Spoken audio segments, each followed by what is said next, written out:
Today we are going to talk about schools of jurisprudence. Schools of jurisprudence यानी क्या क्या thoughts हैं या उस jurisprudence के जो opinions हैं उन्हें किन किन classes में divide किया गया है, या कुछ ऐसे jurist हैं जिन्होंने law और justice को अलग अलग thoughts के हिसाब से जज किया है और अकॉर्डिंगली इसीलिए jurisprudence को 5 पार्ट्स में डिवाइड किया गया है. First one being the analytical school, second one is historical, the third one being philosophical और ethical, fourth one is sociological and the last one being realist. Analytical school की अगर हम बात करें तो उसके अंदर हमें उसके कुछ इंपॉर्टेंट प्रोपाउंडर्स और साथ ही साथ एनालिटिकल पॉजिटिविज्म की भी बात करनी है. Let's start with the introduction part of this particular chapter. अगर आप डिवीजन की बात करें कि ये क्या नीड अराइज हुई कि जुरिस्प्रूडेंस को अलग अलग क्लास में डिवाइड किया जाए या उनके स्कूल्स ऑफ थॉट्स को डिवाइड किया जाए, तो एज यू कैन सी कि इसके रिगार्डिंग, इस ग्रुपिंग के रिगार्डिंग कोई भी यूनानिमिटी नहीं थी ओपिनियन को लेकर के. इनका ये कहना था, इसमें 2 क्लासेस डिवाइड हो गई थी. द फर्स्ट वन बीइंग, कुछ लोगों ने कहा कि हम इस ग्रुपिंग को, इस डिवीजन को जस्टिफाई करते हैं as it is in the interest of uniformity and identifying law into different categories. इससे ये सुविधा हो जाएगी, इससे आसानी हो जाएगी कि हम लॉ को अलग अलग कैटेगरीज में डिवाइड कर सकें और अकॉर्डिंगली उसके बेसिस पे जजमेंट्स पास कर सकें. बट जो अदर क्लास ऑफ ज्यूरिस्ट थे उनका कहना था कि वो इस डिसइंटीग्रेशन को डिनाउंस करते हैं, क्योंकि उन्हें लगता था कि ऐसे किसी भी डिसइंटीग्रेशन से या division of school of thought से या जुरिस्प्रूडेंस के अलग अलग स्कूल्स बना देने से 2 बहुत ही अजीब चीज़ें होंगी. पहली तो overlapping and the second one being atomisation. Overlapping किन चीज़ों को लेकर या एटमाइजेशन किन चीज़ों को लेकर, उनका ये कहना था कि अगर हम लॉ को अलग अलग पर्सपेक्टिव से देखेंगे, अलग अलग स्कूल ऑफ थॉट्स के बेसिस से देखेंगे, तो ये जो स्कूल्स ऑफ थॉट्स हैं इनके जो ओपिनियंस होंगे ये कहीं ना कहीं ओवरलैपिंग इन नेचर होंगे और इसकी वजह से जो लॉ है वो बहुत ही स्टिफ हो जाएगा. इसलिए it is not at all needed. This division of schools of jurisprudence it is at all not needed. Now the next question which can come to your mind is कि क्या major promise था या क्या background था जिसके ऊपर ये analytical school of thought base करता था. तो इनका ये कहना था, इनके जो एडवोकेट्स थे जिन लोगों ने एनालिटिकल स्कूल ऑफ जुरिस्प्रूडेंस को सपोर्ट किया था, वो ये मानते थे कि हमें लॉ को वैसे ही डील करना चाहिए जैसा कि वो प्रेजेंट फॉर्म में एग्जिस्ट कर रहा हो. और जब किसी गिवन लीगल सिस्टम में लॉ को डिसाइड करने की बात आए तो जो उसके फर्स्ट प्रिंसिपल्स ऑफ लॉज हों उनको सबसे पहले देखना चाहिए, उसके बाद ही किसी और तरीके का इंटरप्रिटेशन करना चाहिए इफ नीडेड. तो इसका क्या मतलब हुआ कि the most important aspect of law is its relation to the state. इस एनालिटिकल स्कूल ऑफ जुरिस्प्रूडेंस के हिसाब से जो इस स्कूल का मोस्ट इंपॉर्टेंट एस्पेक्ट था या लॉ का मोस्ट इंपॉर्टेंट एस्पेक्ट था वो ये था कि लॉ एक तरीके से स्टेट से रिलेटेड है. अब वो स्टेट से किस तरीके से रिलेटेड है हम ये देखते हैं. उनका ये कहना था कि लॉ सोवरेन के द्वारा दिया गया या इमिनेट किया हुआ कमांड होता है, यानी कि ऐसे कोई भी चीज़ जो सोवरेन ने इमिनेट की है, ऐसा कोई भी सेंटेंस, ऐसा कोई भी रूल रेगुलेशन जो सोवरेन ने इमिनेट करा हो, that would be considered as a law. और इसीलिए इस पर्टिकुलर स्कूल को इम्पेरेटिव स्कूल ऑफ थॉट भी कहा जाता है.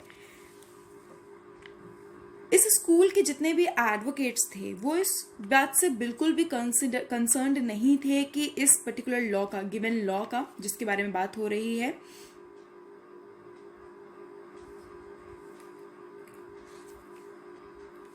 उसका पास्ट क्या था या उसका फ्यूचर क्या होगा. उनकी जो पूरी स्टडी थी वो कन्फाइंड सिर्फ इस बात से थी कि ये जो लॉ है, गिवन लॉ, ये आज के टाइम पे किस तरीके से एग्जिस्ट कर रहा है, यानी कि द लॉ पॉजिटिव्स. इनका सब्जेक्ट मैटर सिर्फ लॉ पॉजिटिव्स था और इसी रीजन से इस स्कूल ऑफ थॉट को पॉजिटिव स्कूल ऑफ जुरिस्प्रूडेंस भी कहा जाता था. The notable point under this school of jurisprudence is that कि बेंथम और ऑस्टिन दोनों ही इस स्कूल के फोररनर्स कहे जाते हैं और इसी वजह से ये स्कूल ऑफ थॉट को ऑस्टिनियन स्कूल ऑफ जुरिस्प्रूडेंस भी कहा जाता है. इसके जो अदर एक्सपोनेंट्स हैं वो हैं हॉलैंड, जिन्होंने अपनी किताब 1880 में पब्लिश की थी with the name of elements of jurisprudence. दूसरे थे सैलमंड.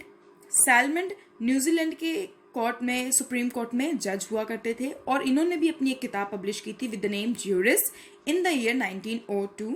Then comes in the line Sheldon. Sheldon के बाद आते हैं एमोस. एमोस भी इजिप्ट के कोर्ट ऑफ अपील्स में एक जज थे. Next in line is the Markby. Markby Calcutta high court के जज थे। इन्होंने भी अपनी एक किताब पब्लिश की थी with the name science of law 1874। United states के अंदर जो कुछ इंपॉर्टेंट प्रोपाउंडर्स थे वो थे ग्रे, हॉफेल्ड, यूरोपियन कॉन्टिनेंट के अंदर केल्सन, कॉर्कुनोवा एंड अदर्स। जो सबसे इम्पॉर्टेंट प्रोपाउंडर्स हैं या फाउंडिंग फादर्स हैं इस एनालिटिकल स्कूल ऑफ ज्यूरिस्प्रूडेंस के, वो हैं जेरेमी बेंथम एंड ऑस्टिन। मैंने जैसा कि अभी एक स्टेटमेंट आपको बताया कि Bentham and Austin were the forerunners of the school, the Austinian school of jurisprudence और the analytical school of jurisprudence. इन्होंने लीगल थॉट के रिगार्ड में एक नई एरा हेराल्ड की। इन्हें पॉजिटिविज्म का फाउंडिंग फादर भी माना जाता है। और जो ऑस्टिन थे, जॉन ऑस्टिन, बेसिकली उनकी जितनी भी सेइंग्स थी, जितने भी प्रपोजिशंस थे, वो सिर्फ और सिर्फ बेंथम के थॉट्स के, बेंथम की थ्योरी के पैराफ्रेजिंग थे। इसीलिए बेंथम को अगर आप सही से एनालाइज करिए तो बेंथम ही एनालिटिकल पॉजिटिविज्म के फाउंडिंग फादर कहलाएंगे, ना कि जॉन ऑस्टिन, जो इन कॉमन पैरेलल्स कहलाए जाते हैं। यानी कि अगर आपके सामने क्वेश्चन पोज किया जाता है that who is the father of analytical positivism, तो उस सिचुएशन में जब हम बेंथम का क्रिटिसिज्म पढ़ेंगे तो आपको पता चलेगा कि मैंने ये सेंटेंस क्यों कहा, तो आप जॉन ऑस्टिन आंसर में टिक कर सकते हैं। जो कंट्रीब्यूशन था जेरेमी बेंथम का, जेरेमी बेंथम एक बहुत ही रिच फैमिली में बॉर्न और ब्रॉटअप थे। उनके जो थॉट्स थे वो हमेशा रिफॉर्मिस्ट थॉट्स थे। तो उनके जो कॉन्ट्रीब्यूशंस थे वो हमेशा ये थे कि सबसे पहला तो वो ये चाहते थे कि सबसे पहले ये डिसाइड किया जाए कि ऐसे कौन से प्रिंसिपल्स होंगे जिन पे रिफॉर्म्स बेस करेगा, और दूसरा कि रिफॉर्म्स के यानी कि उस जो लेजिस्लेशन के अंदर रिफॉर्म्स होने वाले हैं उसके अंदर मेथड या मोड ऑफ रिफॉर्म क्या होने वाला है। तो these are the two contributions of the Jeremy Bentham. Now we will talk about what were the Bentham's view on law, what are the Bentham's view on justice, and we will also talk about Bentham's theory of utilitarianism. So these are the three topics which we are going to discuss now. सबसे पहले हम बात करते हैं Jeremy बेंथम्स view on law. किसी भी jurist के thought process पे उसके सराउंडिंग जो सर्कमस्टांसेस होती हैं या उसके टाइम पे जैसे भी सिचुएशन प्रिवेल कर रही होती हैं उसका बहुत ज़्यादा असर पड़ता है। तो 18th सेंचुरी के एंड में जब जेरेमी बेंथम थोड़े से यंग थे, ही वाज ऑलमोस्ट 18 और समथिंग लाइक इयर्स ओल्ड, जब वो एडल्ट होना शुरू हुए, यंग होना शुरू हुए, तो उस टाइम पे जो इंग्लिश लॉ था वो बहुत ही हैपहजार्ड वे में डेवलप कर रहा था। और वो कैसे डेवलप कर रहा था, वो जितने भी कस्टम्स वहाँ प्रिवेल करते थे या मोड्स ऑफ थॉट्स प्रिवेल करते थे अलग अलग टाइम पीरियड में, उनके बेसिस पे वो लॉ डेवलप कर रहा था। जो लॉज उस टाइम पे एग्जिस्टेंस में थे वो बिना किसी गाइडिंग प्रिंसिपल के इनैक्ट किए जा रहे थे या बिना किसी गाइडिंग फोर्स के बनाए जा रहे थे। तो इसीलिए ये कहा जाता है कि जो इंग्लैंड का लॉ था उस टाइम पर वो had grown out of occasion and emergency, यानी कि जो ओकेजन पड़ा, जो सिचुएशन पड़ी, उसके हिसाब से कस्टमरी जो लॉज थे, मोड्स ऑफ थॉट थे लोगों के, उसके बेसिस पे एक नया लॉ बना दिया गया। It is for this reason it is often said that in England law had in fact grown rather than being made, यानी कि वहाँ पर जो लॉ था वो बेसिकली ग्रो कर रहा था, ना कि वहाँ पर लॉ इनैक्ट किए जा रहे थे, ना कि लॉ वहाँ पर बनाए जा रहे थे। वो सिर्फ एग्जिस्टिंग कस्टम्स या एग्जिस्टिंग मोड्स ऑफ थॉट्स के बेसिस पे ही प्रोमलगेट हो रहे थे या एग्जिस्टेंस में आ रहे थे। अब हम बात करते हैं डेफिनेशन ऑफ लॉ की जो प्रोवाइड की गई है जेरेमी बेंथम के द्वारा। इनके हिसाब से law as an assemblage of science declarative of a volition conceived or adopted by the sovereign in a state concerning the conduct to be observed in a certain case by a certain person or class of persons who in the case in question are or are supposed to be subject to his power, such volition trusting for its accomplishment to the expectation of certain events which it is intended such declaration should upon occasion be a means of bringing to pass and the prospect of which it is intended should act as a motive upon those whose conduct is in question. तो Bentham, जैसा कि मैंने आपको बताया, वो एक tireless campaigner थे reform के, यानी कि वो एक रिफॉर्मिस्ट थॉट के आदमी थे. उन्होंने रिफॉर्मिस्ट विचारधारा को अपनाया हुआ था और उन्होंने हमेशा ये कहा कि रिफॉर्म से पहले it is very much necessary that there has to be a classification of law as it is. यानी कि जैसा कि लॉ एग्जिस्ट कर रहा है उसका अपना एक क्लासिफिकेशन होना चाहिए. Only then any kind of reform would be possible in this society. He also advocated that there could be no reform in substantive law without reforming its structure through a process of analysis. यानी कि उन्होंने same चीज repeat की, कहा कि until and unless you classify law into categories you cannot think of reform in this society. और इसीलिए इन्होंने दो तरह के जुरिस्प्रूडेंस को डिस्टिंग्विश किया आपस में. पहला था एक्सपोजिटोरियल jurisprudence और दूसरा था sensorial jurisprudence.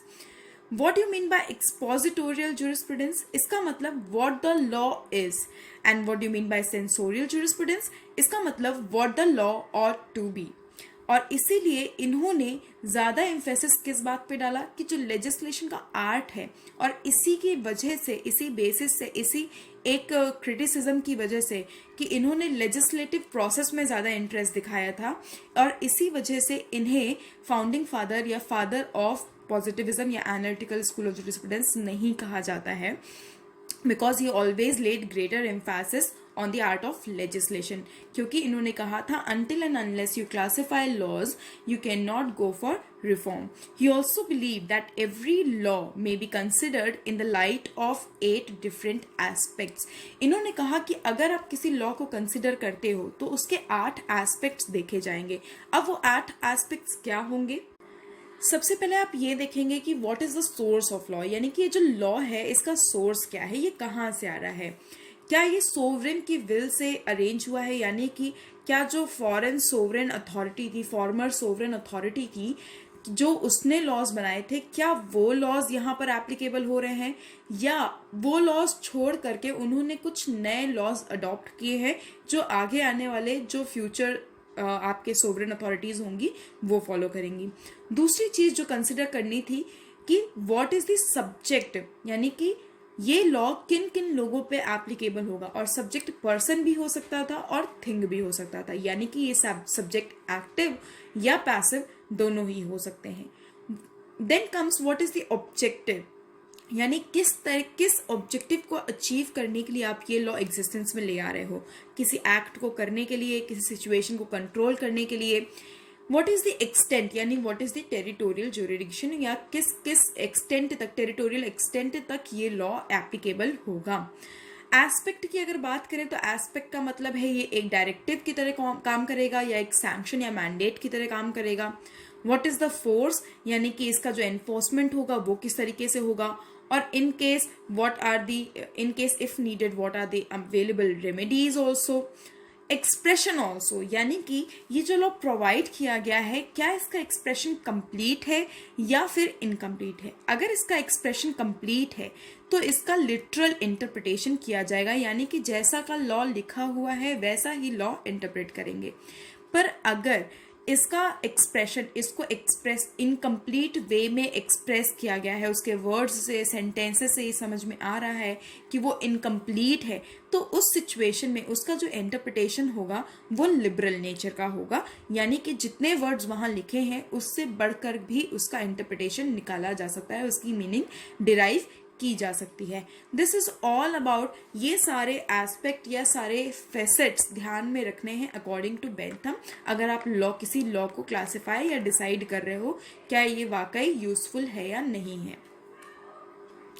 Now we will talk about Bentham's utilitarianism, यानी बेंथम का जो यूटिलिटेरियनिज्म का प्रिंसिपल था जिसे हेडोनिस्टिक कैलकुलस भी कहा जाता है. Please remember this term, hedonistic calculus या प्रिंसिपल ऑफ हेडोनिज्म. आपको ये क्वेश्चन इस वर्ड में भी पोस्ट किया जा सकता है, तब आप कहेंगे कि आपको ये चीज़ें नहीं पढ़ाई गई हैं, but actually it is nothing but the Bentham's utilitarianism. Bentham का ये मानना था कि जो लॉ का फंक्शन है वो बेसिकली जो इंडिविजुअल है उसको इमेंसिपेट करना है. किन चीज़ों से? From the bondage and restaurant upon his freedom, यानी उसकी फ्रीडम के ऊपर जिस भी तरह के बंधन, जिस भी तरह की रोक टोक लगाई गई है, उन सभी चीज़ों से इमेंसिपेट करना ही लॉ का एक फोरमोस्ट फंक्शन होता है। बेंथम ने सबसे ज़्यादा सपोर्ट किया प्रिंसिपल ऑफ लाइसेस फेरे को। लाइसेस फेरे एक तरह की इकोनॉमिक पॉलिसी है जिसका मतलब होता है minimum interference of the state in the economic activities of the individual. Bentham ने जैसे ही यूटिलिटेरियनिज्म का प्रिंसिपल प्रोपाउंड किया, उनका ये कहना था कि किसी भी लेजिस्लेशन का सही उद्देश्य या राइट एम क्या होगा, is the carrying out of the principle of utility, यानी जो प्रिंसिपल ऑफ यूटिलिटी है उसको फॉलो करना ही किसी भी लेजिस्लेशन, किसी भी लॉ का राइट एम होगा।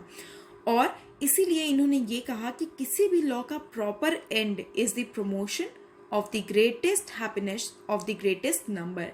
उनका ये कहना था ज़्यादा से ज़्यादा लोगों की खुशी ही इस पर्टिकुलर लॉ का, किसी भी पर्टिकुलर लॉ का उद्देश्य होना चाहिए, और only then that would be a proper law.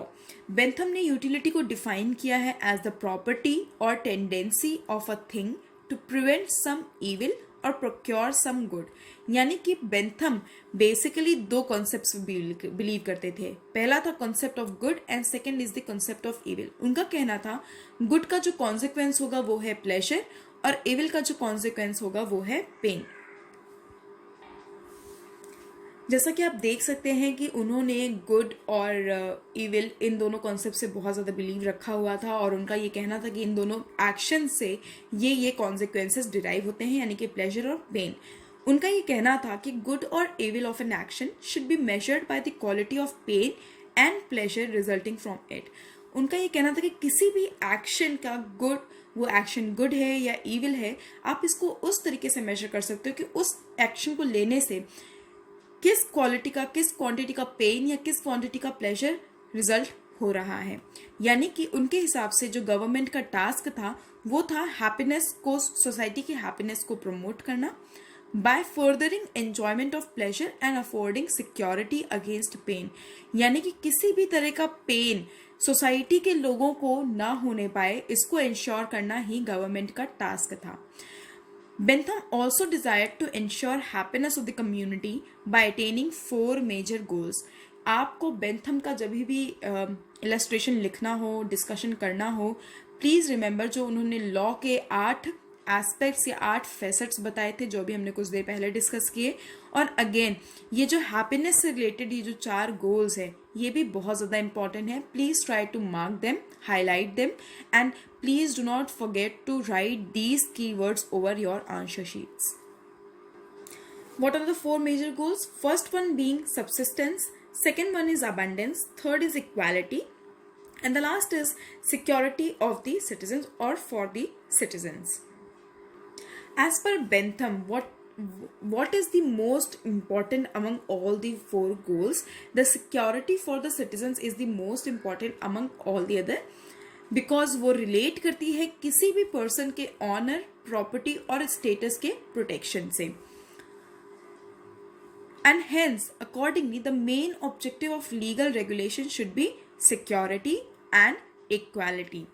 Bentham firmly believed that people's right to property must be respected for the welfare of state.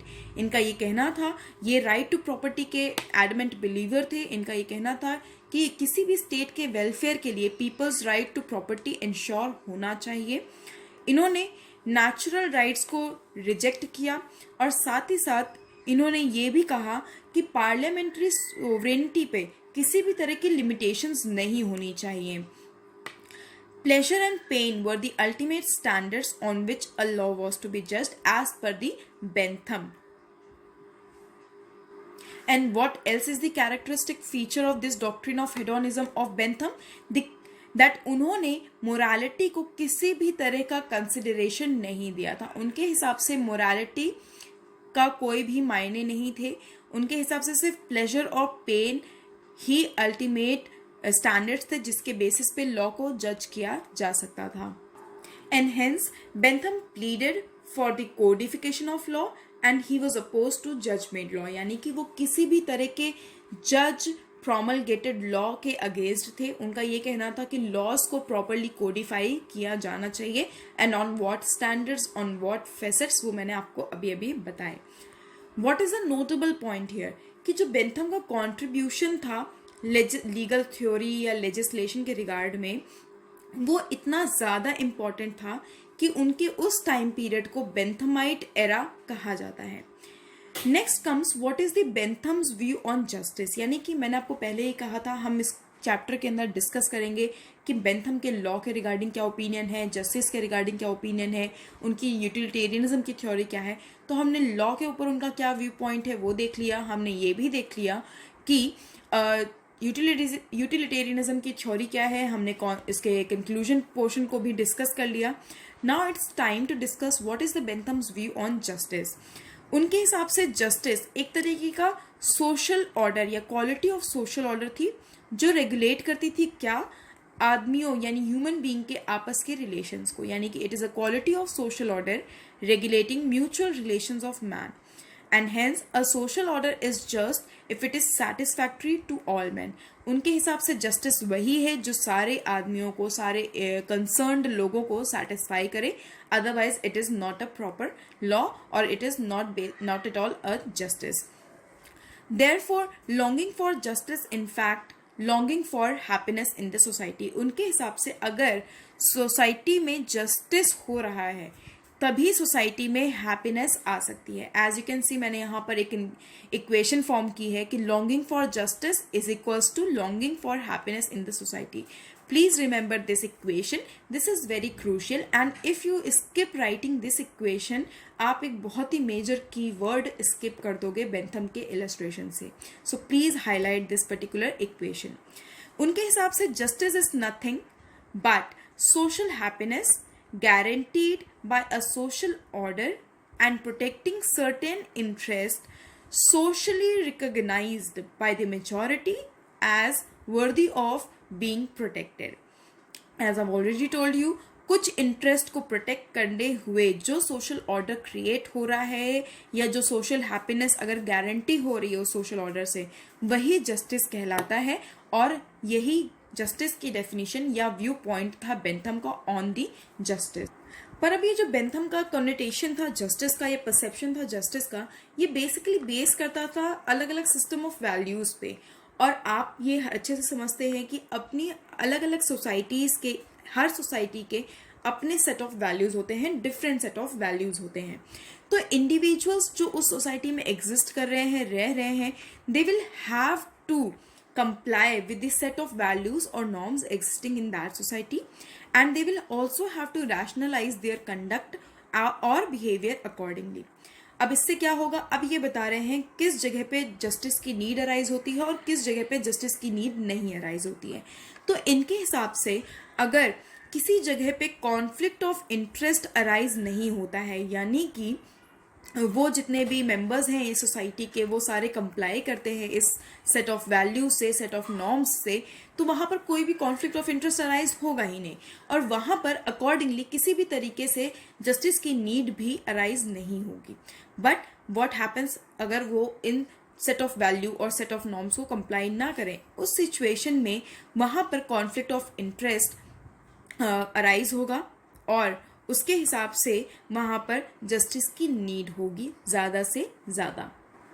Now the last and the very important part regarding the Bentham is the criticisms against Bentham. Friedmann ने इनके दो weaknesses, इनकी जो theory of hedonism थी इसके दो weaknesses बताए थे। फर्स्ट वन इज कि इन्होंने लेजिस्लेटर की पावर को ओवर एस्टिमेट किया है और दूसरा कि इन्होंने ये फेल हुए to balance the individual interest with that of the community interest. और यही दो वीकनेसेस इनके प्रोपाउंडेड थ्योरी में एग्जिस्ट करती थी। अब अगर हम बात करें जो तीसरी वीकनेस इनके या तीसरा क्रिटिसिज्म बेंथम के अगेंस्ट दिया गया, वो ये कि जैसा कि बेंथम ने कहा था कि pleasure and pain alone can be the test of the advocacy of law, but actually pleasure and pain alone can not be the test of adequacy of law and there are certain other standards जिसके basis पे law proper है या नहीं है ये decide किया जाना चाहिए। This is all for the day. Thank you so much.